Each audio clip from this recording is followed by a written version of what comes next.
Assalamualaikum warahmatullahi wabarakatuh. Waalaikumsalam warahmatullahi wabarakatuh. Alhamdulillah wassalatu wassalamu ala Rasulillah Sayyidina Muhammad ibni Abdillah wa ala alihi wa sahbihi wa mawalah, amma ba'du. Alhamdulillah, pada sore hari ini kita kembali melanjutkan kajian rutin kitab Bulughul Maram, masih di dalam kitabus shalah, yaitu kitab tentang sholat. Bab yang ketiga, babu syurutis shalah, yaitu bab tentang syarat-syarat sholat. Hadis yang ke 172. Wa an Abi Hurairah radhiyallahu anhu qala, dan dari Abu Hurairah radhiyallahu anhu beliau berkata, qala Rasulullah sallallahu alaihi wasallam, telah bersabda Rasulullah sallallahu alaihi wasallam, idza wuti'a ahadukum, apabila telah menginjak salah seorang di antara kalian al-adza, yaitu kotoran, bikhuffaihi, dengan kedua sepatunya, fatahuruhuma, maka sucikan keduanya, at-turabu, dengan debu. Paham ya? Iya. Akhrajahu Abu Dawud, diriwayatkan oleh Imam Abu Dawud. Wa shahhahahu Ibnu Hibban, dan dinilai sahih oleh Ibnu Hibban. Kita baca syarahnya. Yang pertama, jika sandal diusap atau digosok-gosokkan ke tanah, baik dalam keadaan basah atau kering, maka sandal itu jadi suci, walaupun tidak dicuci sandal tersebut dengan air. Jadi seperti yang kita pelajari pada bab thaharah, di bab yang pertama, bahwa selain air, alat yang digunakan untuk bersuci itu adalah debu. Nah, menggunakan debu ini tentunya dengan syarat-syarat yang ditetapkan, syarat-syarat yang berlaku. Salah satunya adalah apabila tidak ditemukan air, maka bisa menggunakan debu. Atau apabila ketika menggunakan air timbul mudarat, maka boleh menggunakan debu. Seperti salah satu contohnya orang yang berwudu. Misalkan dia menderita sebuah penyakit yang ketika terkena air akan membuat sakitnya semakin parah, maka boleh mengganti air dengan debu. Yang kedua, Islam itu memberikan kemudahan pada umatnya. Jadi hadis ini sekali lagi menunjukkan tentang kemudahan yang diberikan oleh Allah kepada umatnya, di samping banyak sekali kemudahan-kemudahan yang berkaitan dengan masalah ubudiyah atau ibadah. Seperti satu contoh, kalau kita menjadi seorang musafir, maka sholat akan diberikan keringanan, boleh dijamak dan diqashar. Kemudian ketika kita menjadi seorang musafir atau menderita sakit tertentu, maka puasa boleh diqadha. Jadi pada waktu bulan Ramadan boleh tidak berpuasa, kemudian akan diqadha atau diganti di hari yang lain. Ini sekaligus mengingatkan bagi semua yang hadir pada sore hari ini yang punya hutang puasa di tahun lalu, mumpung masih bulan Rajab, maka segera bayarkan. Jangan sampai masuk Ramadan yang baru, hutang yang lama masih belum dibayar. Kalau dihitung sekarang tanggal berapa Rajab? Sudah masuk pertengahan belum Rajab? Belum ya. Berarti kurang lebih sekitar 50 harian lagi kita akan masuk bulan Ramadan. Nah, begitu juga kecuali kalau begini. Kalau seseorang sudah benar-benar tidak bisa puasa lagi sudah, karena usianya yang sudah sangat sepuh sehingga mustahil dia bisa puasa lagi, maka tidak perlu diqadha tapi diganti dengan membayar fidyah. Membayar fidyah itu artinya mengganti satu hari puasa dengan memberikan makan satu orang yang fakir miskin. Jadi kalau 30 hari nggak puasa, berarti memberikan makan kepada 30 orang dengan niatan untuk membayar fidyah. Jadi pada intinya, kalau ada orang mengatakan Islam itu adalah agama yang berat, keliru. Justru Islam itu adalah agama yang sangat memberikan kemudahan. Terus itu sholat itu kalau gitu adalah sebuah beban. Banyak orang mengatakan sholat itu adalah beban. Justru bagi orang yang mengerti hakikat sholat, sholat itu justru adalah keringanan yang luar biasa untuk umatnya. Di mana banyak orang beragama yang meyakini adanya Tuhan, mereka bingung bagaimana caranya untuk berkomunikasi dengan Tuhannya. Nah, sementara di dalam Islam kita diberikan fasilitas untuk berkomunikasi dengan Tuhan melalui ibadah sholat. Jadi sholat itu adalah kesempatan kita untuk berkomunikasi dengan Allah. Yang wajib ada 5 kali, bisa ditambah dengan yang sunnah. Maka ketika kita punya masalah yang besar, keluh kesahkanlah semua masalah kita melalui ibadah sholat. Ini bukan beban, tapi sholat itu keringanan yang luar biasa untuk meringankan beban kita. Kemudian ada yang mengatakan puasa itu adalah beban. Justru keliru. Puasa itu adalah nikmat yang sangat luar biasa yang justru memberikan keringanan untuk tubuh kita.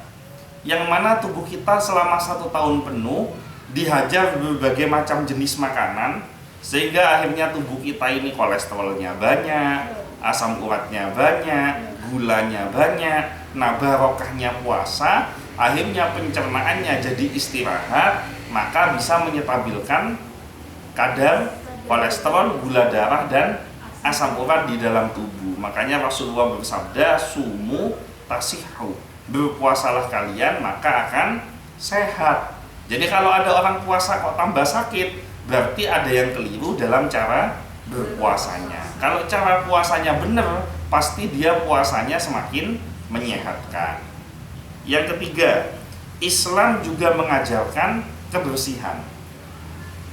Coba kalau kita ngaji fikih, pasti bab yang pertama bab yang berkaitan dengan toharah. Dan toharah itu menjadi pintu dari segala macam ibadah. Mau sholat, toharah dulu. Mau baca Quran, toharah dulu. Mau hal apapun yang akan kita lakukan harus toharah dulu. Mau ibadah haji, toharah dulu. Puasa pun itu toharah, cuma bedanya ada toharah yang sifatnya dohir, ada toharah yang sifatnya batin. Nah, puasa itu adalah toharah mensucikan batin kita, jiwa kita. Di samping mensucikan organ tubuh kita setelah 1 tahun penuh tidak pernah beristirahat. Nah, dengan puasa maka organ tubuh kita diistirahatkan. Maka Islam itu mengajarkan kebersihan. An-nadzafatu minal iman. Ciri-ciri orang yang iman kepada Allah, maka dia sangat mencintai kebersihan. Maka itu bisa ditunjukkan dengan bagaimana rapi dan wangi pakaian yang dikenakan. Dengan rapi dan wangi langsung dicium. Dengan rapi dan wangi tampilan yang ditampakkan dan lain sebagainya. Maka beda. Coba kamu testing kamu, jangan mandi 1 minggu. Pernah kan tidak mandi 1 minggu? Waktu sakit kan? Ya kan, waktu sakit tidak mandi 1 minggu. Rasanya itu setelah sehat, gimana rasanya? Tidak mandi seminggu. Badan terasa berat, semangat tidak ada, betul nggak? Ya. Bahkan kadang-kadang tidak sembuh-sembuh gara-gara tidak mau mandi, kan itu toh? Nah, begitu mandi, apalagi bangun tidur kamu langsung mandi, semangatnya itu lebih kuat, daya tahan tubuh lebih sehat, ya kan? Pokoknya semuanya itu semua lebih segar. Maka jagalah kebersihan. Mulai latihan. Ini kebersihan dari atas sampai bawah, mulai dari rambutnya, ini mulai dibersihkan. Kenapa ngelirik ke Zudi ini semua? Dirapikan rambutnya, kemudian dijaga wajahnya. Sebenarnya walaupun tidak pakai skincare Khoir, kalau kepingin wajahnya glowing itu gampang. Ambil wudhu setiap 5 waktu. So, jangan kalau setiap hari kan bisa jadi sehari cuma 1 kali, tapi sholat 5 waktu ambil wudhu. Nah, itu menjaga glowingnya wajah. Tidak usah macam-macam, apalagi pakai abal-abal. Ada kacau ya. Nah kemudian menjaga kebersihan badan dengan mandi 1 hari 2 kali. minimal 2 kali. Itu minimal 2 kali. Bahkan ada, saya punya teman waktu mondok dulu, itu Pak D-nya itu punya kebiasaan setiap akan mengerjakan sholat 5 waktu mandi dulu. Mau sholat subuh mandi, mau duhur mandi. Yang paling luar biasa menuntut keistiqomahan itu maghrib dan isya. Itu yang menuntut keistiqomahan. Jadi maghrib mandi beliau, selesai mandi berangkat ke masjid. Nah nyampe di masjid sholat jamaah, beliau tidak pernah sholat di rumahnya. Sholat 5 waktu itu pasti sholat di masjid, artinya beliau selalu sholat jamaah. Nah selesai sholat maghrib beliau baca Quran. Nah kurang-kurang 20 menit menjelang isya pulang mandi lagi dan balik mengerjakan sholat isya. Jadi betul-betul dijaga kesucian badannya. Apa yang terjadi? Meninggalnya dikasih meninggal yang amat sangat mudah sekali. Jadi beliau itu demamnya demam biasa, demam ringan. Nah kemudian beliau panggil istrinya, beliau minta istrinya untuk ambilkan minum. Nah istrinya ngambil minum, balik dari tempat ngambil minum sambil bawa gelas yang masih ada isi airnya, sudah meninggal beliau.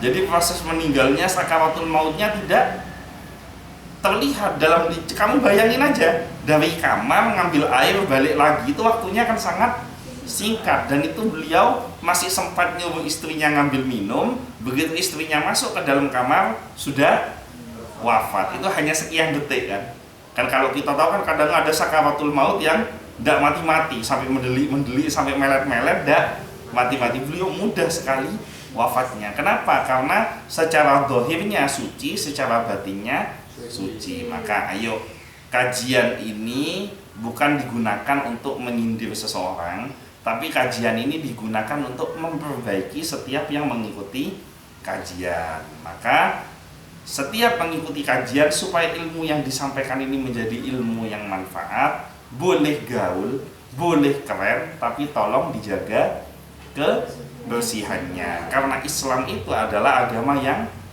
bersih atau yang suci. Al-Islamu nadhifun. Islam itu bersih dan suci.